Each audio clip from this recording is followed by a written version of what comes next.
मधुबन के बाबा, मधुबन के बाबा मुरली वाले, आपका क्या कहना, आपका क्या कहना। ओम शांति। आज 2 सितंबर 2022 की मुरली है।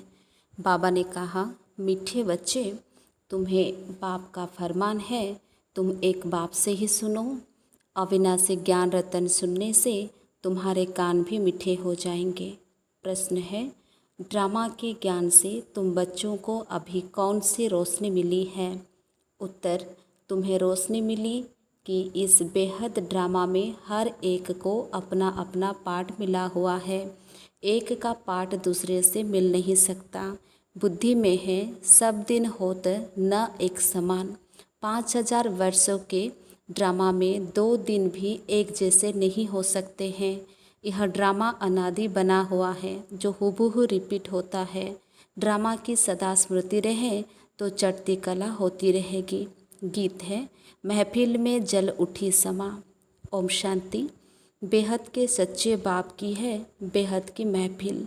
बाप आते ही तब हैं जब बड़ी महफिल होती है। सब आत्माएं यहाँ आ जाती हैं तब बाप आते हैं। भल थोड़ी सी आत्माएं ऊपर होंगी भी वह भी आ जाएंगी। अब यह तो समझाया गया है बाबा कौन है। पहले पहले हमेशा बाबा की महिमा सुनानी है। वह सच्चा बेहद का बाप है, बेहद का सच्चा शिक्षक है, बेहद का सच्चा सद्गुरु है। यह एक की ही महिमा है, यह पक्का याद कर लेना है। नाम भी हमेशा शिव बाबा का लो। जो गिनती करते हैं तो बिंदी को शिव भी कहते हैं, तो बेहद का बाप शिव है। वह है बेहद का शिक्षक। हमको सृष्टि के आदि मध्य अंत तीनों कालों की समझानी देते हैं। हिस्ट्री और ज्योग्राफी होती है ना। सतयुग में कौन राज्य करते थे, कितने इलाके पर करते थे? तुम कहेंगे कि सतयुग में देवी देवताएं सारे विश्वों पर राज्य करते थे। दिखलाया जाता है ना कौन कौन कहाँ कहाँ राज्य करते थे। जैसे बड़ौदा वाले बड़ौदा पर राज्य करेंगे। यहाँ तो टुकड़े टुकड़े हैं, वहाँ ऐसे नहीं हैं। वहाँ है सारे विश्वों के मालिक और कोई धर्म नहीं होता। बाकी राजाएं क्यों नहीं होते? हर एक को अपना वर्षा मिलेगा। पहली पहली मुख्य बात है ऊंचे ते ऊंचा शिव बाबा, जो सच्चा बेहद का बाप बेहद की शिक्षा देने वाला है, जो सृष्टि के आदि मध्य अंत की नॉलेज समझाकर त्रिकालदर्शी बनाते हैं। दुनिया में त्रिकालदर्शी कोई मनुष्य नहीं जो रचता और रचना के आदि मध्य अंत को जानता हो। वह बेहद का सद्गुरु है, सबको साथ ले जाने वाला पंडा भी है। वह सब है जिस्मानी पंडे, यह है रूहानी। गीत में भी सुना, चारों धामों का जन्म जन्मांतर चक्र लगाया। तीर्थ कोई कहाँ चारों तरफ है ना। चारों तरफ के चक्र लगाए फिर भी भगत लोग भगवान से मिल न सके। भगवान आते ही हैं इस समय, उनको पतित पावन कहा जाता है। कलयुग को सतयुग बनाने हमारा बाबा भारत में आते हैं। भारतवासियों को फिर से हीरे जैसा स्वर्ग का मालिक बनाते हैं। ऐसे बाप को न जानने कारण साधु संत आदि परमात्मा को सर्वव्यापी कह देते हैं।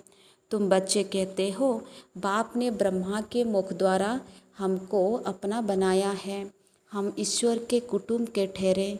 तुम हो शिववंशी, फिर बनते हो ब्रह्मा कुमार कुमारी। इनको कहा जाता है अविनाशी संतान। आत्मा भी अविनाशी, बाप भी अविनाशी। आत्मा को एक शरीर छोड़ दूसरा लेती है। देवी देवता जो सतो प्रधान थे वही सतो रजो तमो में आते हैं। विकारों की खाद पड़ने से फिर तमो प्रधान बन जाते हैं। खाद पड़ती है आत्मा में। ऐसे नहीं कि आत्मा निर्लेप है, आत्मा ही पुण्य आत्मा और पाप आत्मा बनती है। बोलो, हम जो आपको सुनाते हैं वही सुनो, हमको और किसका सुनना नहीं है। बाप का फरमान है तुम किसी का नहीं सुनो। तुम जो बोलेंगे शास्त्रों की ही बात बोलेंगे। वह तो जन्म जन्मांतर हम सुनते ही आए, धक्के खाते ही आए हैं। बेहद का बाप तो एक ही है। हम ऐसे बाप की सुनेंगे व तुम्हारी सुनेंगे। हम आपको सुनाने वाले हैं, न कि सुनने वाले। समझाना है प्रजापिता ब्रह्मा के इतने ब्रह्मा कुमार कुमारियाँ हैं, तो जरूर भाई बहन ठहरे। दादे का वर्षा मिलता है ब्रह्मा द्वारा। दादे का वर्षा बाप बिगर कैसे मिलेगा? बहुत कहते हैं हम तो सीधा दादे से ही लेंगे, परंतु मिलेगा कैसे? ब्रह्मा कुमार कुमारी जब तक न बने तब तक दादे से वर्षा कैसे मिलेगा? पोतरे और पोतरियाँ दोनों को हक मिलना है। बाप बिगर फिर दादा कहाँ से आएगा? पहले पहले है बाप का परिचय। वह गीता का भगवान, बेहद का सच्चा बाप, बेहद की शिक्षा देने वाला है। बाप बूढ़ी आत्माओं के लिए बहुत सहज करके समझाते हैं। यहाँ है संगम, जबकि बाप बेट पतितों को पावन बनाते हैं। इनको कुंभी पार्क नर्क कहा जाता है। यह सारी दुनिया विषय वैतरणी नदी है, बाकी कोई पानी की नदी नहीं है। इनको विषय सागर भी कहते हैं। परमपिता परमात्मा है ज्ञान का सागर और रावण है विषय सागर। उनसे विकारों की नदियाँ बहती हैं। इस समय जो आसुरी संप्रदाय है वह विषय सागर में गोता खा रहे हैं। दुख ही दुख है। इन बातों को भी कोटों में कोई ही समझेंगे। कई तो बहुत अच्छे बनकर भी फिर आश्चर्यवत भागंती हो जाते हैं। कहते भी हैं हम स्वर्ग के मालिक बन रहे हैं, फिर भागंती हो जाते हैं। युद्ध के मैदान में कोई सबकी जीत नहीं होती है। दोनों तरफ से कोई मरेंगे, कोई जीतेंगे। हाँ, पहलवान होंगे तो जास्ती को मारेंगे। कमज़ोर जो होते हैं वह जास्ती मरते हैं। यहाँ भी कमज़ोर हैं, वह झट मर पड़ते हैं। यहाँ तुम्हारी है ही रावण से लड़ाई। काम से हराया तो बहुत बड़ी चोट लग पड़ती है। बॉक्सिंग होती है ना, कोई तो बेहोश हो जाते हैं, फिर आवाज़ करते हैं, कोई फिर खड़े हो जाते हैं। यहाँ भी काम की चोट खाई तो बड़ा ज़ोर से धक्का आ जाता है, काला मुँह हो गया। क्रोध पर इतना नहीं कहेंगे जितना काम पर। यह है बहुत बड़ा दुश्मन, बहुत दुख देने वाला है। काम कटारी से ही बहुत दुखी हुए हैं। काम विकार से ही पतित बनते हैं। नानक ने भी कहा है मुत पलीति कपड़ धोए। बाप ही आकर कपड़े धोते हैं। अभी तुम्हारा भी यह पुराना शरीर है। हर एक को अपना अपना पाठ मिला हुआ है, एक न मिले दूसरे से। ड्रामा है ना, सब दिन होत न एक समान। 5000 वर्ष का ड्रामा है। इसमें कितने दिन होंगे? 2 दिन भी एक जैसे नहीं हो सकते। यह फिर 5000 वर्ष बाद हुबहू रिपीट होता है। यह अनादि ड्रामा है। सेकंड बाय सेकंड पार्ट बजता जाता है, फिर रिपीट होता है।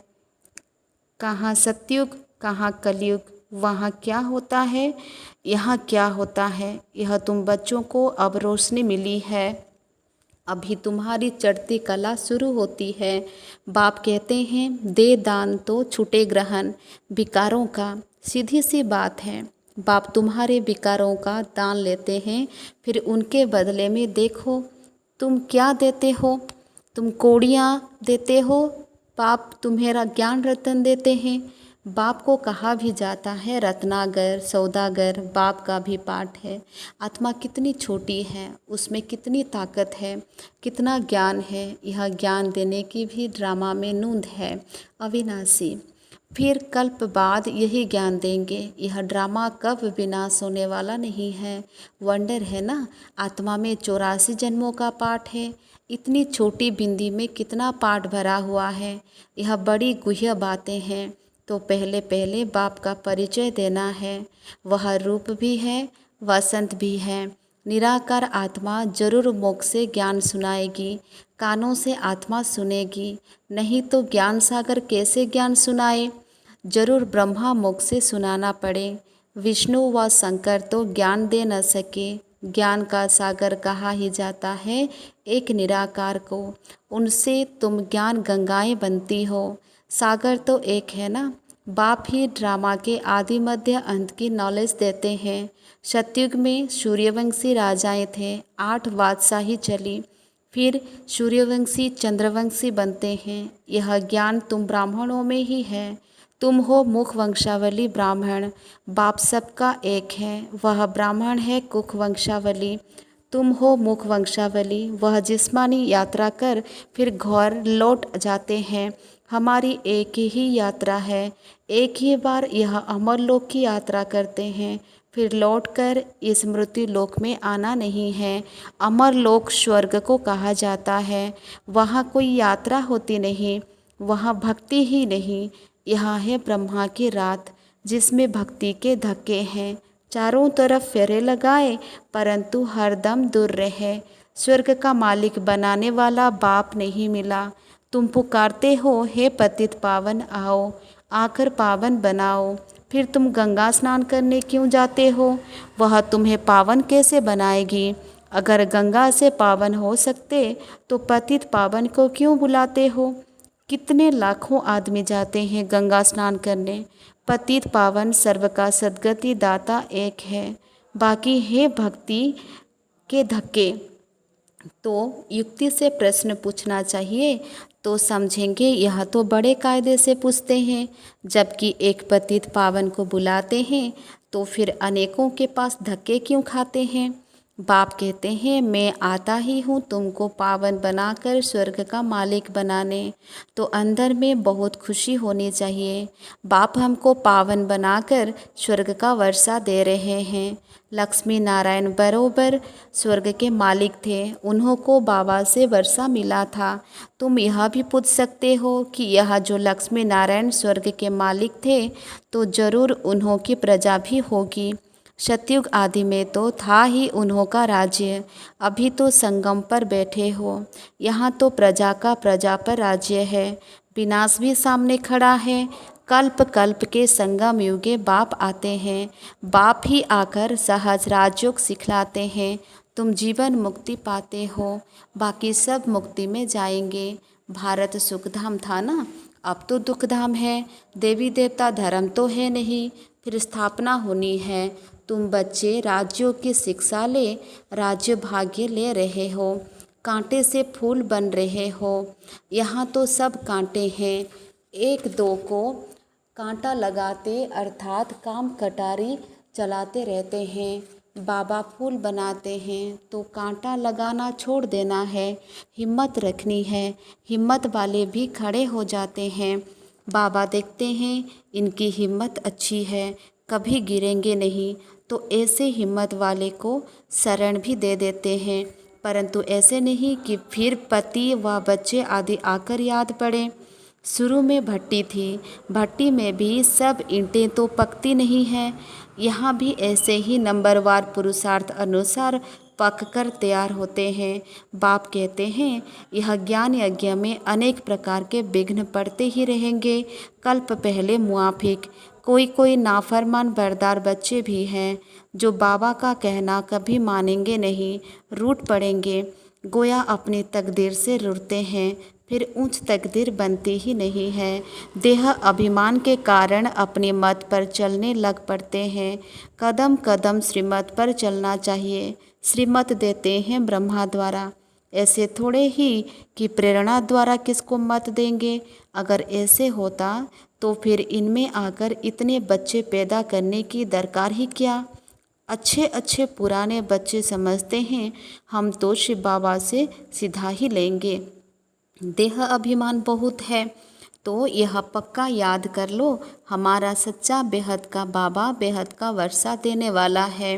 बेहद का वर्षा माना नर से नारायण बनाने वाला। वहाँ हेल्थ वेल्थ दोनों हैं तो खुशी रहती है। यहाँ किसको हेल्थ है तो वेल्थ नहीं है, किसको वेल्थ है तो हेल्थ नहीं है। बच्चा पैदा ना हो तो दूसरे का लेना पड़े। वहाँ यह सब बातें होती नहीं। वहाँ तो एक बच्चा जरूर होगा। यह है ही दुख धाम। रावण से दुख का श्राप मिलता है, बाप आकर वर्षा देते हैं। यहाँ तुम बच्चों का मुख रोज मीठा किया जाता है। सेंटर्स पर तो गुरुवार के दिन मुख मीठा कराते होंगे। यहाँ तो कान भी मीठे किए जाते हैं, मुख भी मीठा किया जाता है। आत्मा कानों से अविनाशी ज्ञान सुनती है, नैनों से देखती है, मुख से खाती है तो उनका स्वाद आता है। आत्मा अभिमानी बनना पड़ता है ना। अच्छा, मीठे मीठे सिकिलधे बच्चों प्रति माता पिता बाप दादा का याद प्यार और गुड मॉर्निंग। रूहानी बाप की रूहानी बच्चों को नमस्ते। हम रूहानी बच्चों की भी रूहानी माता पिता बाप दादा को याद प्यार गुड मॉर्निंग नमस्ते। शुक्रिया बाबा, शुक्रिया शुक्रिया। धारणा के लिए मुख्य सार है। फर्स्ट पॉइंट है, फूल बनकर सबको सुख देना है, किसी को कांटा नहीं लगाना है, कभी भी बाप की अवज्ञा नहीं करनी है, रूठना नहीं है।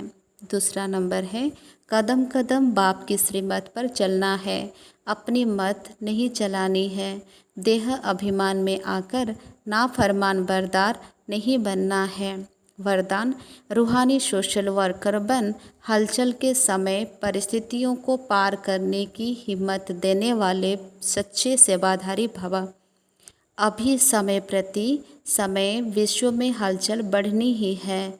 अशांति व हिंसा के समाचार सुनते हुए आप रूहानी सोशल सेवाधारी बच्चों को विशेष अलर्ट बनकर अपने पावरफुल वाइब्रेशन द्वारा सब में शांति की, सहन शक्ति की हिम्मत भरनी है।